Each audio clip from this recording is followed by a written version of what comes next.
Greetings, Caribou. Kia ora. Welcome to 10 with David, the crazy Kiwi Kenyan Kingdom Kid.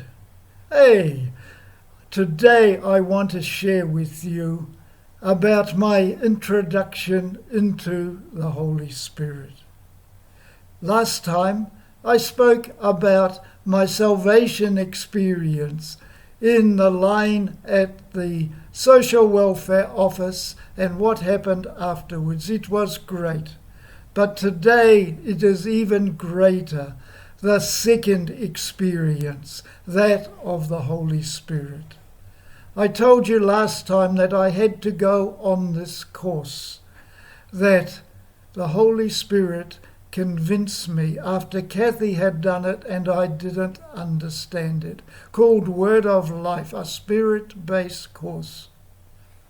So I did the course, and during the 30 weeks that it went on, 2 hours a week, I came into the Holy Spirit. I can't say exactly a time. For me, it didn't work that way. It was gradual over a period of time. Look, you can't put the Holy Spirit in a box. It just doesn't work. So, you can't put God in a box either. Nothing to do with God. It is in a box. It is different for everyone. So I did this course, and I came out the other end full of the Holy Spirit.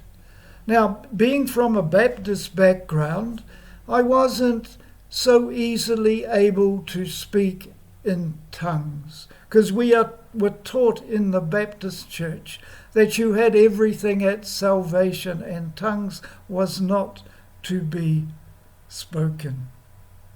So first of all, I was able to prophesy. I prophesied in a church, a large church, the one that I had been brought up in, about a church split and the need to reconcile with the group that had split off. It happened. It did happen. And so that is how the Lord first used me. Now I can speak in tongues, but that was not my first experience. So at the time, we were working on a flower farm. The Lord had miraculously supplied a flower farm for us, some land that we could use to grow flowers again, and the use of my friend's equipment. It was just amazing. And on that day, there was a day that in the spiritual was the most important in my life. In the physical, of course, it was marrying Kathy. But in the spiritual, this day I'm going to talk about now was the most important in my life. As I was sitting down waiting like hundreds of meters up near a kilometer of beds, 1 meter wide, of freesias, I was weeding them. And the Lord spoke to me, just as clearly as I am speaking to you now. It was incredible. He said to me, David, I want you to base a ministry for me, not your own, but for me, on Revelation 12:11. I won't explain that now, maybe at a later time, or definitely at a later time. But he proceeded to explain to me word for word what it meant. It was just incredible. So after he'd done this, I said to him, well, Lord, like I have quite a big operation here now, number of staff, perhaps I can give you half a day and work half a day. So that's what I did. I went home the first day, not knowing what to do. I was a relatively new Christian, only a very few years. I sat on our couch and waited. I didn't have to wait too long.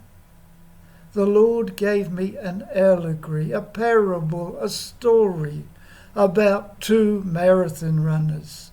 Now, I'd been a marathon runner, so I knew a fair bit about it, and also I still run a little bit, not very far, but each day I still run a little bit. So running has been part of my life. So the story was about Jeremy Jogger and Roger Runner. They were in the pub having a beer. You see, it's very real. In the pub having a beer, and they decided to race in the marathon. So the story was divided into three parts: that decision to race, the training, and the race itself. So moving on to the second part, the practice. The training. Well, Jeremy Jogger.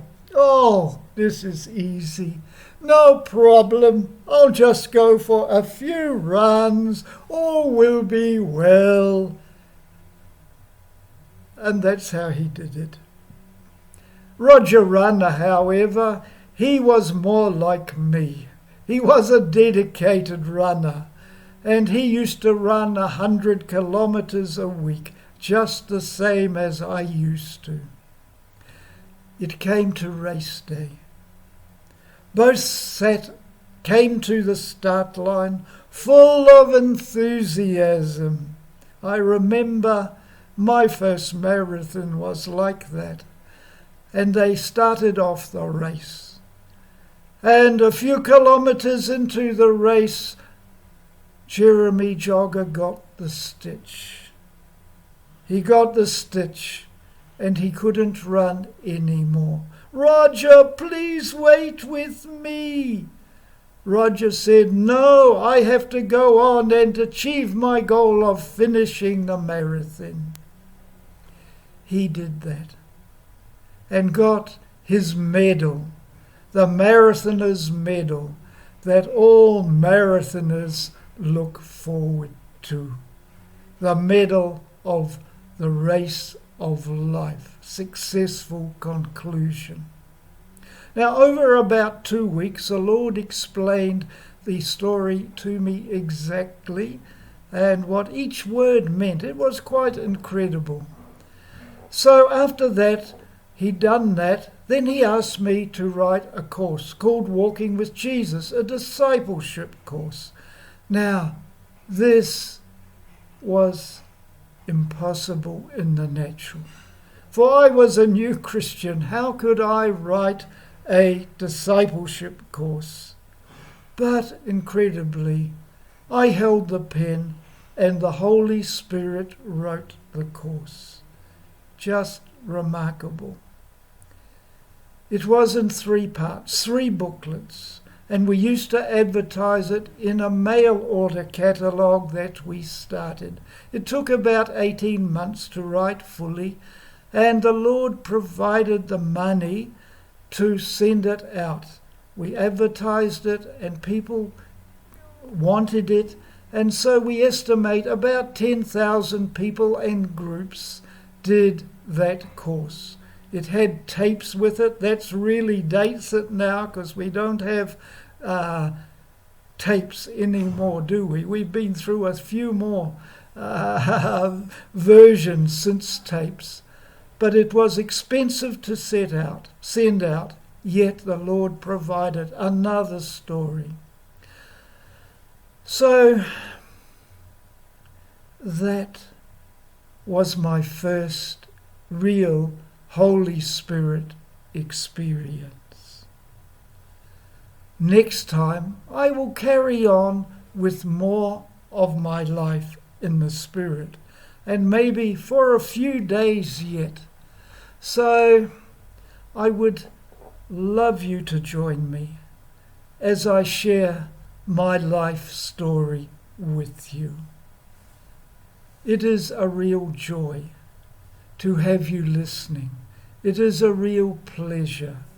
And I just hope my story can help and maybe inspire you. So, see you again next time.